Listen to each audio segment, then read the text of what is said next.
Hi hello friends, welcome back to Beauty Mix Fashion. இன்றைக்கி வந்து நம்ம என்ன வீடியோ பார்க்க போகிறோம் அப்படின்னு பார்த்தீங்கன்னா, கேஎஃப்சி ஸ்டைலில் சிக்கன் எப்படி செய்கிறது, அந்த சிக்கன் விங்ஸ் மாதிரி இருக்கும் இல்லையா, அது எப்படி செய்கிறது அப்படின்னு சொல்லி தான் நான் உங்களோட இந்த ரெசிபி ஷேர் பண்ணிக்க போகிறேன். அதுக்கு என்னென்ன தேவை அப்படின்னு சொல்லி நம்ம இப்போ பார்த்துடலாம். ஃபஸ்ட்டு நான் மெஷர்மெண்ட் சொல்லிடுறேன். இந்த மாதிரி கரண்டி இருக்கும் இல்லையா, உங்களுக்கு சின்ன சைஸ் ஒரு குழி கரண்டி மாதிரி இருக்கும் இல்லையா, அந்த கரண்டி ஒன்று தேவைப்படும். அப்புறமா வந்து இந்த ஸ்பூன் ஒன்று. ஸோ இந்த கரண்டியில் வந்து மெஷர்மெண்ட் படி பார்த்தீங்கன்னா, இந்த கரண்டியில் வந்து ஒரு 6 கரண்டி வந்து நான் மைதா எடுத்திருக்கேன். அதில் வந்து ஒரு 5 கரண்டி வந்து கார்ன்ஃப்ளவர் எடுத்திருக்கேன்.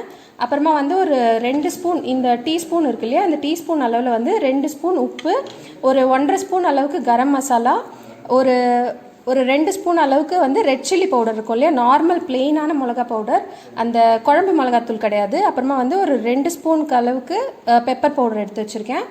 அப்புறமா ஒரு 3 முட்டை நமக்கு தேவைப்படும். ஒரு 3 ஸ்பூன் அளவுக்கு இஞ்சி பூண்டு பேஸ்ட். 1 கிலோ சிக்கனில் தான் நம்ம பண்ண போகிறோம். ஸோ அந்த சிக்கன் அங்கே எடுத்து வச்சுருக்கேன். 1 கிலோ ஃபஸ்ட்டு நம்ம மேரினேட் பண்ணி வச்சிடணும். ஒரு 2 ஹவர்ஸ் ஊறிச்சு, ஒரு 1 ஹவர் ஊறிச்சுனா கூட போதும். ஒரு 1 to 1.5 ஹவர்ஸ் ஊறிச்சுனா போதும். 2 ஹவர்ஸ் ஊற வச்சோம்னா இன்னும் நல்லாயிருக்கும். அந்த மசாலாலாம் வந்து உங்களுக்கு அதில் நல்லா இறங்கியிருக்கும். ஸோ இப்போ அது எப்படி செய்கிறது, இப்போ இந்த மேரினேட் பண்ணுறதுக்கான ப்ராசஸ் வந்து நான் உங்களுக்கு காட்டிடுறேன். இப்போ வந்து பார்த்திங்கன்னா, நம்ம எடுத்து வச்சுருக்க எல்லாத்தையும் நம்ம மிக்ஸ் பண்ணிடலாம். மைதா ஃபஸ்ட்டு நான் போட்டுக்கிறேன். மைதா, கார்ன்ஃப்ளவர், அப்புறமா வந்து அந்த மிளகாத்தூள், அப்புறமா பெப்பர் பவுடர், கொஞ்சம் கரம் மசாலா, கொஞ்சம் உப்பு, அதெல்லாம் சேர்த்து நான் மிக்ஸ் பண்ணிக்க போகிறேன். உப்பு மட்டும் வந்து கொஞ்சம் கம்மி பண்ணிக்கிறேன், நமக்கு தேவையான அளவுக்கு போட்டுக்கலாம்.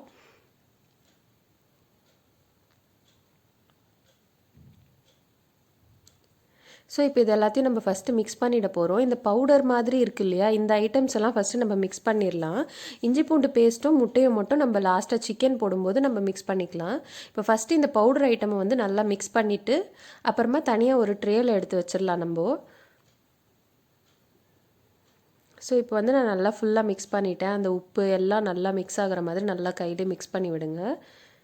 இப்போ இது வந்து பார்த்திங்கன்னா, நான் 1 கிலோ சிக்கனுக்கு நான் எடுக்கிறேன். நீங்கள் வேணும்னா ஹாஃப் கிலோ சிக்கனுக்கு எடுக்கிறீங்க அப்படின்னா நீங்கள் இதிலே வந்து இந்த நான் ரேஷியோ சொன்னேன் இல்லையா, அதிலே நீங்கள் பாதியாக செஞ்சுக்கலாம். இப்போ நான் வந்து ஒரு 6 ஸ்பூன் எடுக்கிறேன் மைதா அப்படின்னா நீங்கள் 3 ஸ்பூன் ஆக்கிக்கலாம். ஹாஃப் கேஜிக்கு 3 ஸ்பூன், அப்புறம் 2 ஸ்பூன் கார்ன்ஃப்ளவர் அந்த மாதிரி எடுத்துக்கலாம். நான் வந்து ஒரு 4 to 5 ஸ்பூன், அந்த 5 கரண்டி இருக்கு இல்லையா, அந்த 5 கரண்டி மாவு வந்து நான் எடுத்து இந்த மாதிரி தனியாக பிளேட்டில் போட்டு வச்சுக்கிறேன். இது வந்து நமக்கு எப்படியும் தேவைப்படும். ஸோ அதனால் நான் மிக்ஸ் பண்ணதுலேருந்து பாதி எடுத்து இந்த ட்ரேயில் வச்சுக்கிறேன். அது வந்து நமக்கு சமைக்கும்போது தேவைப்படும். லாஸ்ட்டாக அந்த எண்ணெயில் போடும்போது நம்ம யூஸ் பண்ணிப்போம் அதை. ஸோ இப்போ இந்த மாவு இருக்கு இல்லையா, இதில் தான் வந்து நம்ம சிக்கனை மேரினேட் பண்ண போகிறோம். அதில் வந்து இஞ்சி பூண்டு பேஸ்ட் போட்டுக்கலாம். இஞ்சி பூண்டு பேஸ்ட் போட்டுட்டு நல்லா மிக்ஸ் பண்ணிடுங்க. நல்லா மிக்ஸ் பண்ணதுக்கப்புறமா சிக்கன் எல்லாத்தையும் எடுத்து நம்ம இந்த மாவில் போட்டுடலாம்.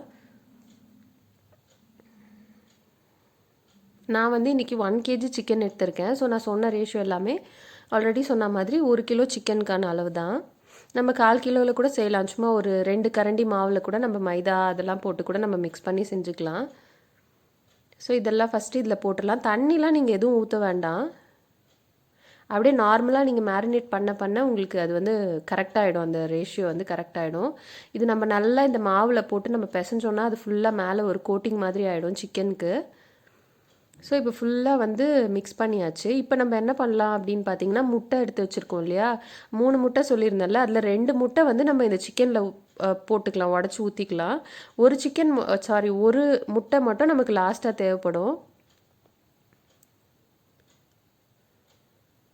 ஸோ இந்த முட்டை நம்ம இப்போ உடச்சி ஊற்றுறோம். 2 முட்டை உடச்சி ஊற்ற போகிறோம். நமக்கு 1 கிலோ சிக்கன்றதால 2 முட்டை தேவைப்படும். நீங்கள் ஒரு ஹாஃப் கேஜி இல்லை 1/4 கிலோ எடுக்கிறீங்கன்னா ஒரே ஒரு எக்கு போதும்.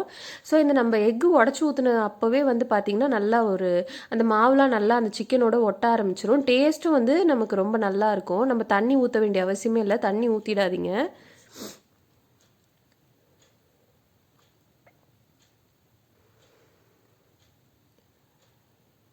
ஸோ இப்போ நல்லா கோட் ஆகிடுச்சு. இதை வந்து மூடி வச்சிடலாம். ஒரு 1.5 ஹவர்ஸ் இல்லை ஒரு 2 ஹவர்ஸ் ஊற வச்சிங்க அப்படின்னா நல்லா ஊறிடும். அந்த மசாலாலாம் வந்து நல்லா இறங்கிடும். மீதி ஒரு முட்டை இருக்கு இல்லையா, ஸோ அதை வந்து நான் அதில் உடச்சி ஊற்றிருக்கேன். நம்ம வேணும்னா ஒரு முட்டையை ஆட் பண்ணிக்கலாம். நமக்கு இப்போதைக்கு வந்து அந்த ஃபஸ்ட்டு கொஞ்சம் எவ்வளோ அளவுக்கு சிக்கன் செய்கிறோமோ அதுக்கு ஃபஸ்ட்டு ஒரு முட்டையை உடச்சி ஊற்றிட்டு அப்புறமா வேணுன்றப்போ நம்ம வேணும்னா இன்னொரு முட்டை ஆட் பண்ணிக்கலாம். அதை வந்து நான் நல்லா அடித்து வச்சுருக்கேன் அந்த முட்டையை.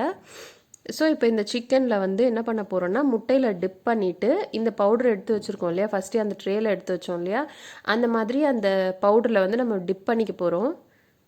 ட்ரே மாதிரி எடுத்திங்கன்னா உங்களுக்கு ரொம்ப நல்லாயிருக்கும். நமக்கு இப்போ பாத்திரத்தில் எடுத்தோன்னா நமக்கு ஃபுல் மாவும் வந்து வேஸ்ட்டாக போகிற மாதிரி இருக்கும். ட்ரேனா நம்ம ஒரு ஒரு இடம் மூலயமா ஒரு ஒரு இடத்துல வந்து நம்ம யூஸ் பண்ணிக்கலாம். அந்த மாவு வந்து எதுவும் ஆகாமல் இருக்கும். ஸோ வந்து நல்லா எண்ணெயில் போட்டு எடுத்தாச்சு. இது வந்து ஒரு 5 to 10 minutes விட்டிங்கன்னா போதும். ஆனால் சிம்மில் வச்சு விடுங்க. சிம் டு மீடியம் ஹீட்டில் வச்சு விட்டிங்கன்னா நல்லா வெந்துடும். ஒரு 10 minutes கூட விடுங்க, நல்லா வெந்துடும். உள்ளே இருக்கிற சிக்கன்லாம் நல்லா வேகும். 10 to 15 minutes கூட விடலாம், நம்ம சிக்கனை பொறுத்து இருக்குது. ஸோ இவ்வளோதான் ஃப்ரெண்ட்ஸ் இந்த வீடியோவில். ஐ ஹோப் உங்கள் எல்லாருக்கும் இந்த வீடியோ பிடிச்சிருக்கும்னு நினைக்கிறேன். தேங்க்யூ ஸோ மச் ஃபார் வாட்சிங். மறக்காம என்னோட சேனல் லைக் பண்ணுங்கள், ஷேர் பண்ணுங்கள், சப்ஸ்கிரைப் பண்ணுங்கள். கண்டிப்பாக இந்த ரெசிபியை ட்ரை பண்ணி பார்த்துட்டு எனக்கு கமெண்ட் செக்ஷனில் சொல்லுங்கள். Thank you friends. பாய்.